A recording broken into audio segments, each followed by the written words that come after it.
하나님의 백성인 히브리 민족, 이 이스라엘 백성들이 이방 땅 애굽에서 종으로, 노예로 400년 동안 살았습니다. 하나님께서는 그 하나님의 백성들의 아주 큰 고통과 아픔을 아시고 하나님의 시간에 모세를 통하여 그들을 그곳으로부터 건져내시고 구원해내십니다. 구속과 속박의 땅 애굽, 저주와 고역과 고난의 세상 그 애굽에서 노예와 종으로 살던 그들을 인도해내십니다. 우리가 이미 아는 대로 모세가 태어날 당시에는 사내 아이가 남에 모두 나일강 하수에 버려 생명의 위협이 고조로 당했습니다. 요셉이 처음 있었을 때는 그렇지 않습니다. 근데 출애굽기 1장을 읽어보게 되면 바로가 요셉을 알지 못하던 바로 왕이, 바로는 왕의 호칭이에요. 바로가 사람 이름이에요. 바로 1세, 바로 2세, 바로 3세. 사람은 다 다릅니다. 근데 요셉을 알지 못하는 바로가 즉위하면서 이스라엘 백성들을 학대하고 그들을 노예로 희망 없이 좌절과 절망 속에 비참하게 그들은 살았습니다. 눈물과 한숨 속에 폭정과 학대 밑에서 비굴하게 살 수밖에 없었고 그들의 곡하는 소리가 하늘에 달하였다고 성경은 말합니다. 고통의 땅, 비통한 곡소리를 높이며 긴 세월을 기약도 없이 처절하게 살았던 히브리 민족의 참담함이 성경에 자세하게 묘사되어 있습니다. 바로 그 죽음의 땅에서 하나님께서 보낸 모세에 의해서 이스라엘 백성들이 자유와 해방을 주신 소위 역사적인 대하 드라마가 바로 이 출애굽기입니다. 하나님의 구원의 드라마요, 히브리 백성의 구원의 이야기요, 뼈저린 고역과 학대로부터 해방받은 하나님의 백성들의 생생한 역사적인 이야기, 쇠사슬의 노예에서 진정한 자유를 얻는 감동적인 해방의 이야기가 바로 이 이야기입니다. 하나님께서 행하신 기적과 표적을 통하여 당대 전 세계를 제패하던 애굽의 그 모든 권위도 꼼짝없이 모세와 이스라엘 백성들을 내보낼 수밖에 없었던, 그래야 그들이 가나안 땅을 향하여 옮겨가는 이야기가 출애굽기와 민수기에 세세하게 기록되어 있습니다. 바로와 애굽 백성들은 이스라엘 사람들, 그들의 노예를 놓치지 않으려고 온갖 힘을 기울였지만 하나님께서는 그곳에 재앙을 베풀어서 모세로 하여금 심판의 재앙 10가지를 쏟아내죠. 그 재앙이 뭐죠? 가장 첫 번째 재앙이 나일강이 피로 변하는, 이 나일강은 애굽이 섬기는 가장 큰 신 가운데 하나입니다. 그래서 나일강이 피로, 개구리, 파리, 온역, 독종, 우박, 메뚜기, 흑암, 장자의 죽음, 이 10가지의 재앙인데 이 10가지가 모두 다 애굽에서 신들로 섬기는, 장자도 마찬가지입니다. 장자도. 시편 78편 아삽의 시에 보게 되면 함의 자손, 그 아버지의 기력이 허리에서 나는데 장자를 말합니다. 근데 그 장자를 치는 이야기를 그렇게 표현해서 힘에 거는, 그들이 가장 숭배하는, 여러분 바로는 애굽에서 왕 정도로만 아니고 신이었습니다. 근데 그 왕위를 계승하는 바로의 아들도 어떻게 돼요? 신으로. 근데 그 신을 치는 겁니다. 마지막 재앙이 그들이 섬겼다. 출애굽기 11장에, 오늘 12장이 본문인데 11장에 보게 되면 4절부터 모세가 바로에게 이르되 여호와께서 이같이 말씀하시기를 밤중에 내가 애굽 가운데로 들어가리니 애굽 가운데 처음 난 것은 위에 앉은 바로의 장자로부터 맷돌 뒤에 있는 여종의 장자까지 모든 생축에 처음 난 것이 죽을지라. 모든 생축, 모든 짐승과 동물들의 처음 난 초태생은, 생명의 기식이 있는 초태생은 모조리 다, 동물은 다 죽었습니다. 어떤 사람만 제외하고 양을 잡아서 그 피를 문 인방과 문 설주에 바른 사람을 제외하고는 다 죽었습니다. 성경은 계속됩니다. 애굽 전국에 전무후무한 큰 곡성이 있으리라. 6월절로 말미암아 애굽을 심판하고 이스라엘 백성들을 건져내는 그런 결정적인 타임에, 그러나 이스라엘 자손에게는 사람에게나 짐승에게나 개도 그 혀를 움직이지 않으리니 여호와가 애굽 사람과 이스라엘 사이에 구별하는 줄을 너희가 알리라 하셨습니다. 구별하는 방법이 뭡니까? 네, 어린 양을 잡아서 피를 발라 그 피가 발려있는 집은 죽음의 신으로 다가온 우리 하나님이 그것을 보고 넘어가셨다, 그렇게 말합니다. 그래서 유월절, 너멀유, 너멀월, 절기절자, 넘어가는 절기예요. 영어로 패스오버. 패스오버 한 단어인데요. 패스라는 단어와 오버, 넘어서 지나가는, 넘어 지나가는 절기입니다. 이 절기를 언제 지켰는가? 아비월에 지켰습니다. 아비월. 아비월은 유대의 력으로 말하면 유대의 1월이에요. 유대의 1월이에요. 유대인들은 새해를 언제 지키죠? 7월 1일부터 지키죠. 그런데 이 6월절을 지키고 나서 아비월을 그 해의 첫 달로 그렇게 지키라고 하나님 말씀하십니다. 어떻게 지키는가? 매인이, 각 사람이 각 가족대로 어린 양을 취하여 준비합니다. 식구가 적으면 이웃과 함께 인수를 따라, 사람 수를 따라 하나를 준비하는데 각 사람의 식량을 계산하여 준비하는 겁니다. 이를테면 두 사람이 살고 있는 우리 집에는 양 한 마리를 잡을 필요가 없죠. 아무리 작은 양도 양이 많죠. 그러면 이웃집에 2명이나 3명이 있는 집 합해서 5명이라면 5명이 먹을 수 있는 만큼의 양을 잡는데, 그래도 양고기가 남으면 그 밤에 그들이 먹고 남은 것은 모두가 다 어떻게 하라고요? 소화시켜라, 다 태워버리라고 말하고 있습니다. 양은 흠없는 1년 된 수컷으로 하고 양이나 염소를 준비하여 그달 14일까지, 아비벌 10일에 준비해서 14일까지 두었다가 14일 저녁이 되면 그 양을 잡습니다. 그 양을 잡고 피를 바르는데 그날 바로 정월 14일, 아비벌 14일이 그들의 6월절의 절기가 되는 겁니다. 해질 때에 잡습니다. 양은 먹을 집 문 좌우 설주와 인방에 피를 바르고 고기는 불에 구워서 무교병과 함께 먹습니다. 무교병. 쓴 나물과 더불어 먹고 난로나 물에 삶지 말고 반드시 구워 먹도록 성경은 이야기하고 있습니다. 아침까지 남은 고기 절대로 남겨두면 되지 않고 남은 것은 다 모두 불에 태워 소화시켰습니다. 허리에 띠를 띠고 발에 신발을 신고 손에 지팡이를 잡고 급히 먹습니다. 출애굽의 이 구원의 드라마가 얼마나 극적으로 아주 긴박하게 이루어지고 있는가를 보여주고 있습니다. 그들이 먹었던 게 뭔가 하면 무교병이에요. 무교병은 업설무 술괴 이 교자입니다. 다른 말로 말하면 누룩효자를 쓰고 무교병이라 떡병자를 쓰고 있습니다. 누룩이 없는 떡, 이스트가 없는 거, 효소가 없는 것, 부풀지 않는, 다시 말하면 밀개떡입니다. 이게 빵은 부풀어는 떡이 아니에요. 왜요? 금방 기해서 먹는 겁니다. 준비된 게 아니죠, 이거는. 그래서 아주 급하게 먹고 나간다는 것을 의미합니다. 조금 전에 말씀드렸던 양의 피를 문설주와 문인방에 바른다. 문설주는 그들이 출입하는 문틀, 출입하는 여다든 미다든 그 문틀 가운데서 양쪽에 세운 기둥, 이게 설주입니다. 문설주입니다. 설주이고 이 설주를 위아래로 있는 여기 인방입니다. 그럼 보십시오. 인방과 문설주 양쪽 문설주와 인방에 바르면, 아래 위로 바르면 이 피의 모양이 십자가를 이루게 되어 있어서 6월절 어린 양이 바로 훗날 예수 그리스도의 모형이라고 성경은 구체적으로 이야기합니다. 고린도전서 5장에 보면 우리의 6월절 어린 양 그리스도께서 이렇게 표현을 하고 있습니다. 이 6월절을 지켜야만 이스라엘 사람들이 애굽의 종되었던 땅에서 억압의 땅, 속박의 땅, 저주의 땅, 죽음의 땅, 그 어두운 그 세계 속에서 빛으로 새롭게, 우리로 말하면 광복이죠. 요사이로 또 다른 말로 말하면 해방을 받는 겁니다. 참된 자유를 그것으로부터 얻어서 나오게 됩니다. 6월절을 지키지 않고는 절대로 자유로, 해방으로 나올 수가 없는 겁니다. 도전해 보겠습니다. 당신은 6월절을 경험했습니다. 내 영혼에 6월절이 없는 사람은, 내 영혼에 예수 그리스도의 십자가의 보혈이 없는 사람은 나는 아직 정확한 하나님 안에서의 구원받은 백성이 아니라는 겁니다. 그래서 이 6월절의 진정한 의미 3가지를 오늘 함께 생각해 보려고 합니다. 첫 번째, 새로운 삶의 출발입니다.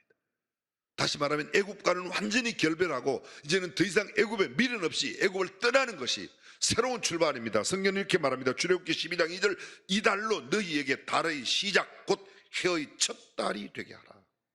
캘린더를 바꾸는 겁니다. 여러분, 인류의 역사 가운데 가장 큰 사건이 뭐예요?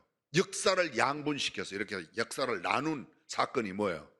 예수 그리스도에 임합니다. 그래서 예수 그리스도가 오시기 이전 시대를 BC라고 말하고 예수 그리스도가 오신 이후를 AD라고 표현해요. BC는 뭐예요? 영어로 BC는 Before Christ, 그리스도 전이란 말이에요. Before, 전에, 그리스도 전에. AD는 뭐죠? 이 AD는 원래 영어 AD가 아니고 라틴어의 Anno Domini, Anno Domini. 도민이란 말은 도미네, 주님이란 뜻이에요. Anno 할 때, 그 AD 할 때 앞에 Anno는 무슨 말인가 하면 in the year, 해 안에, 그리스도의 해 안에. 다시 말하면 그리스도가 오신 이후라는 뜻입니다. 제가 조금 전에 말씀드렸던 이 유대인들의 새해는 우리는 보통 신정을 지키고 또 설날을 지키죠. 주로 뭐 이렇게 제전을 하거나 이런 거는 설날에 하고, 신정은 이제 새해 연휴 뭐 또는 아니면 일일을 쉰다든지 이렇게 하는 겁니다. 유태인들은요 지금의 신정을 지켜요. 신정을. 그래서 새해를 그때 맞이합니다. 근데 유대력으로는 새해가 7월 1일부터 지키는 겁니다. 7월 1일. 그 7월 1일부터 얼마 동안?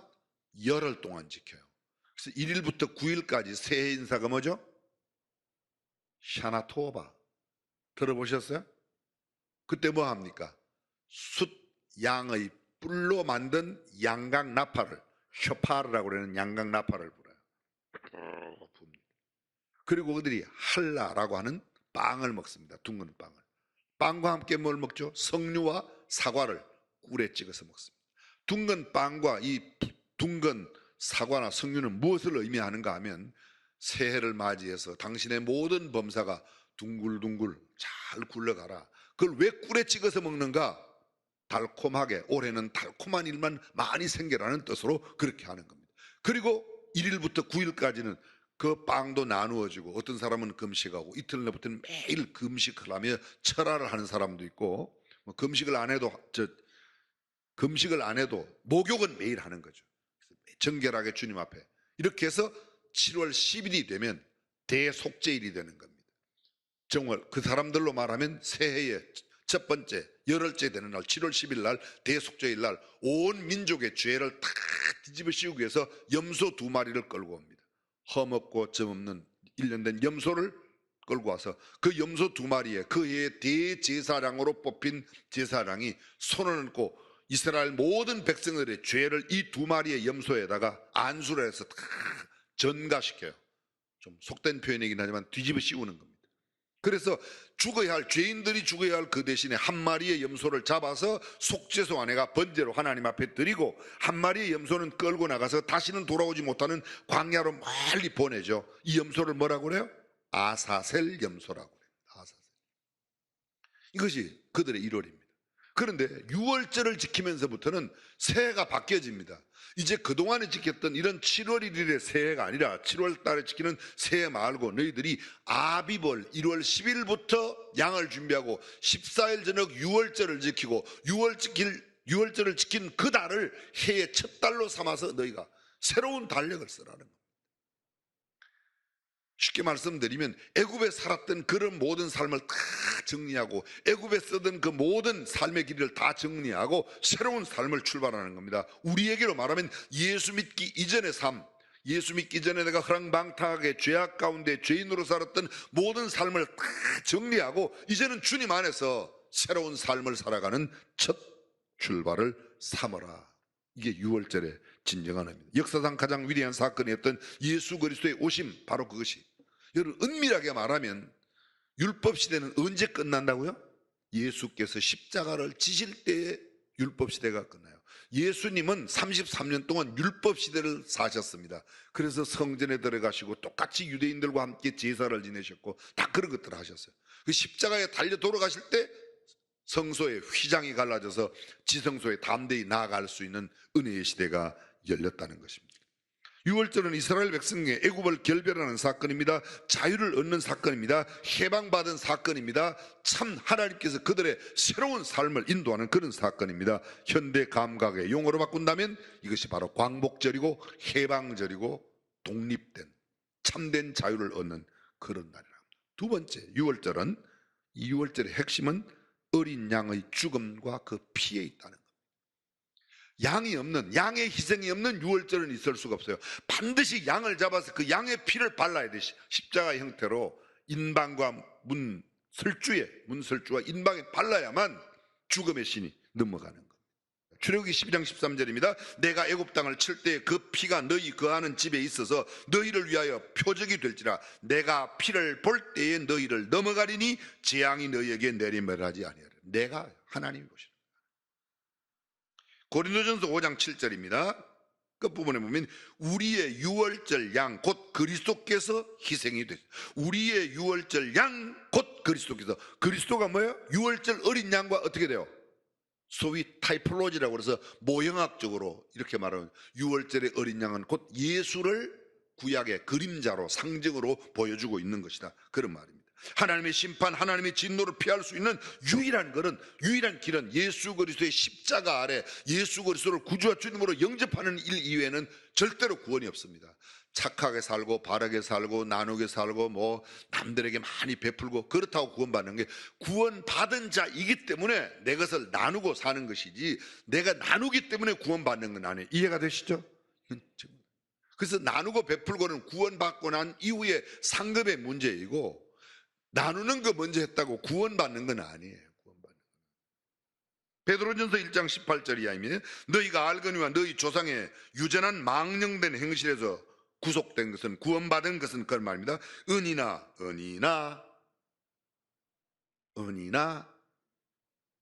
금이 아니라 금같이 없어질 것으로 한 것이 아니요 오직, 잘 들으세요, 오직 흠 없고 점 없는 어린 양 같은 그리스도의 보배로운 피로 하는 것이라. 오직 보배로운 그리스도의 피로 말미암아 구원받는, 구원의 길은 예수님 한 분밖에 없다고 믿으시면 아멘. 다른 데는 없어요. 다른 데는. 왜 꼭 예수만 믿어야 구원받냐? 다른 데도 있지. 씨알데기 없는 소리 하지 마세요. 예수님이 다른 이로서는 구원을 받을 수 없다고 해요. 그는 창세전부터 미리 알신 바 된 자나 이 말세에 너희를 위하여 나타내신 바 되었으니 너희는 저를 죽은 자 가운데서 살리시고 영광을 주신 하나님을 그리스도로 말미암아 믿는 자니 너희 믿음과 소망이 하나님께 있게 하신다니라. 여러분, 히브리스에 이런 말이 있습니다. 히브리스 기자가 9장 22절, 율법으로조차 거의 모든 물건이 피로써 정결케 되나니. 정결하게 되는 부분은 뭐밖에 없어요? 피밖에 없어요. 죄의 삭은 사망입니다. 죄값은 반드시 피를 흘려야 돼요. 근데 죄인은 우리가, 내가 흘려야 할 피를 예수님이 대신 흘려주셨다. 내가 갚아야 할 죄값을 예수님의 피로 대신 갚아주셨다는 것. 애굽을 벗어나는 유일한 방법은 양의 희생이 있어 그것을 문에 바른 그 집만 살아나서 나갔던 겁니다. 진정한 자유와 해방은 예수 그리스도로 말미암아 이루어지는 겁니다. 요한복음 8장 32절입니다. 진리를 알지니 진리가 너희를 자유케 하리라. 진리가 뭐예요? 다른 말로 여쭤볼게요. 진리가 누구예요? 예수께서 가라사대 돼. 내가 곧 길이요 진리요. 예수님 말씀에 내가 곧 길이요 진리요. 내가 진리야. 진리를 알지니, 예수를 알지니 진리가 너희를 자유케 하리라. 누가 우리를 자유케 해요? 예수가. 많은 돈이 나를 자유케 하는 게 아닙니다. 높은 지위가 나를 자유케 하는 게 아닙니다. 내가 기분 좋게 살아가는 건 뭐 맥주를 마시고 노래를 부르면 자유케 되는 게 아닙니다. 그 어떤 것도 나를 목마르게 하고 더 갈증나게 할 뿐, 오직 우리의 갈증을 해소해내고 참된 자유와 기쁨, 해방의 즐거움을 주는 길은 예수 그리스도밖에 없는 줄로 믿습니다. 이것이 예수 믿는 거예요. 교회만 왔다 갔다 하는 게 아니란 말이에요. 계속해서 36절입니다. 그러므로 아들이 너희를 자유케 하면 너희가 참으로 자유를. 아들이 너희를 자유케 하면, 그 아들이 누구예요? 하나님의 아들 예수 그리스도가 너희를 자유케 해야 너희가 자유하지, 그 이외에는 다른 방법이 없다는 겁니다. 요한복음 1장 29절에는 잘 들어보십시오. 이튿날 요한이 예수께서 자기에게 나오심을 보고 가로되 보라, 세상 죄를 지고 가는 하나님의 어린 양이로. 유월절의 어린 양으로 그렇게 묘사하고 있습니다.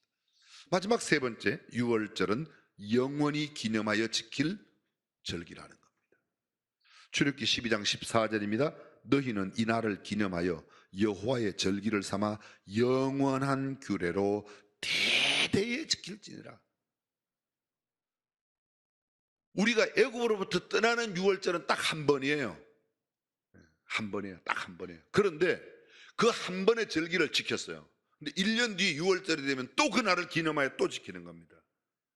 축제의 절기로 Feast of Passover, 패스오버의 축제의 절기. 성경은 그걸 또 제사라고 말합니다. 유월절 제사라고 그래라. 왜 해요? 1년 전 그때 양이 우리를 위해서 대신 죽었지. 우리로 말하면요, 그래, 내가 죄인으로 살았었는데 예수님이 내 대신 위해서 돌아가셨어. 내가 구원받은 날을 날마다 되뇌는 거야. 예, 이스라엘 사람들은 1년에 유월절만 되면 그 애굽 땅, 종되었던 땅에서 우리를 건져내신 하나님의 놀라운 구원의 역사, 그때 희생당한 양, 그것이 오늘 우리로 말하면 예수 그리스도라는 겁니다. 그것을 기억하는 겁니다. 출애굽기 12장 25절부터 27절 오늘 본문이 들어있습니다. 너희는 여호와께서 허락하신 대로 너희에게 주시는 땅에 이를 때에, 이게 무슨 말이에요? 이제 막 유월절 지키고 아직도 유월절에 안 지키는 거예요. 출애굽기 12장에 유월절을 지시하고 있는 겁니다. 그리고 앞으로 너희가 이 유월절을 지켜서 나가서 그 땅에 들어가면, 가나안 땅에 들어가면 그 땅에 이를 때에 이 예식을 지킬 것이라. 이 예식 뭐예요? 유월절의 예식을 지키라는 겁니다. 이후에 너희 자녀가 묻기를 이 예식이 무슨 뜻이냐? 양을 잡고 이렇게 하면 이게 뭡니까? 아빠 이게 뭐예요? 할아버지 이게 뭐예요? 우리가 옛날에 애굽에서 종살이 했었는데 그때 하나님께서, 그리고 이 유월절 이야기를, 애굽의 이야기로부터 어떻게 그들이 애굽에 살면서 구원받은 이야기를 자녀에게 계속, 여호와께서 애굽 사람을 치실 때에 애굽에 있는 이스라엘 사람의 집을 넘어서 우리 집을 구원하셨느니라 하라 하며 백성이 머리 숙여 경배하니라. 경배했다는 말은 앞으로 저희들이 그렇게 하겠습니다. 이게 유월절을 지키라고. 어떻게 해요? 영원토록 대대로, 영원토록 대대로. 구원파에서는 이렇게 말합니다. 한 번 내가 예수 믿으면 나는 이제 영원히 하나님의 자녀니까 내 마음대로 살아도 돼. 천만에 그렇지 않습니다. 내가 한 번 구원받아 하나님의 자녀가 되었으면 하나님의 자녀답게 살아가는 삶을 매일매일 살아야 된다고 동의하시면 아멘. 신약 성경에 보면 예수님께서 마지막 성찬식, 주의 만찬을 제정하실 때에 이렇게 말씀하세요. 우리가 늘 주의 만찬을 나눌 때마다 이 구절을 읽죠. 고린도전서 11장 23절 이하, 내가 너희에게 전하는 것은 주께 받은 것이니 곧 주 예수께서 잡히시던 밤에 떡을 가지사 축사하시고 떼어 가라사대 이것은 너희를 위하는 내 몸이니 이것을 행하여 나를 기념하라 하시고 식후에 또한 이와 같이 잔을 가지시고 가라사대 이 잔은 내 피로 세운 새 언약이니 이것을 행하여 마실 때마다 나를 기념하라. 마실 때마다. 그 다음 구절입니다. 너희가 이 떡을 먹으며 이 잔을 마실 때마다 주의 죽으심을 오실 때까지 전하는 것이라. 떡을 먹을 때마다, 잔을 마실 때마다 주의 죽으심을, 주님 다시 오실 때까지. 언제까지요? 언제까지? 재림하실 때까지. 그럼 재림하시기 전에 내가 먼저 육신의 삶이 끝나면 나 죽을 때까지, 개인적으로는 내가 임종할 때까지, 내가 만약에 살아있는 동안에 주님이 오신다면 주님이 오시는 그날까지 떡을 떼고 잔을 마실 때마다 주의 죽으심을, 십자가의 죽으심을, 예수 그리스도의 십자가를 이야기하는, 십자가를. 예수 그리스도를 잘 믿는, 예수 그리스도 구주와 주님을 영접하는 이 일 이외에는 절대로 구원에, 해방에, 자유함에 갈 수 없어요. 첫 발도 못 내디딘 겁니다. 너희가 교회를 30년 나누라, 그래야만 내가 너희에게 구원을 주리라. 그렇지, 성경은 말이에요. 예수 그리스도를 믿음으로 말미암아 구원을 얻어 참된 자유와 해방과 기쁨을 누리게 될 줄로 믿습니다. 저는 우리 온 중앙 가족들이 한 사람도 빠짐없이 이 구원의 감격으로 애굽을 결별하고 세상을 결별하고, 이스라엘 백성들이요 광야에 가면서도 애굽을 끊어내지 못했어요. 유월절을 지키고 광야에 나오긴 했는데 툭하면 자꾸 그리워하는 거예요. 왜 이 만나밖에 없냐. 우리가 애굽에 있을 때는 고기가 막 곁에 있었는데 애굽을 끊어내지 못한 겁니다. 파와 마늘과 부추와 외와 생선을 애굽에 있을 때는 마음 놓고 먹었는데 어째 여기는 만나밖에 없냐, 이 말씀밖에 없냐. 자꾸 그걸 불평하는 겁니다. 뭐를 못 꺼냈어요? 애굽에서 있던 걸. 가끔 예수 믿는 사람들 그때가 좋았는데, 그때 막 당신하고 막걸리 먹고 막 이렇게 할 때가 좋았는데, 아이씨 요새 그것도 못 먹고, 요거 자꾸 애굽을 그리워하는 거예요. 아직도 결별하지 못해서. 자, 애굽을 끊어냅시다. 할렐루야. 그래야만 우리에게 참된 그리스도로 말미암는 평강과 기쁨과 해방의 즐거움이 올 수 있습니다.